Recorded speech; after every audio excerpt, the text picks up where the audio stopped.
Écoute, Dieu n'est pas dans les tapes à l'œil. Dieu n'est pas dans les spectaculaires. C'est vrai que ses œuvres sont extraordinaires, mais c'est dans la simplicité que Dieu parvient à faire de merveilles. Et c'est ça même qui fait sa grandeur, cette capacité de faire l'inimaginable avec ce qui est méprisable.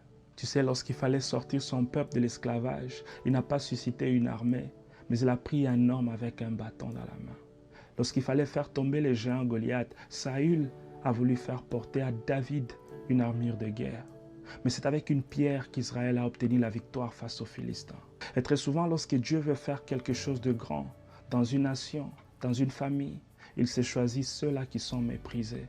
Gédéon était le moindre de sa famille, le plus faible, et sa tribu était la plus petite de tout Israël. Mais c'est là que Dieu s'est choisi un vaillant héros. Les hommes cherchent ceux qui sont forts, les hommes cherchent ceux-là qui sont qualifiés, les hommes cherchent des héros, mais Dieu les crée. Du néant, il peut lever des géants. C'est dont on appelle fainéant, Dieu peut en faire des vaillants. Voilà pourquoi si tu es méprisé, sache qu'aux yeux de Dieu, tu as de la valeur.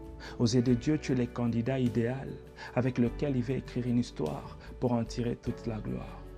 1 Corinthiens chapitre 1 verset 27, l'Écriture dit que Dieu a pris les choses folles du monde pour confondre les sages. Dieu a pris les choses faibles du monde pour confondre les fortes. Dieu a pris les choses viles et celles qui ne sont point, celles qu'on méprise pour réduire à néant celles qui sont, afin que nulle chair ne se glorifie devant lui.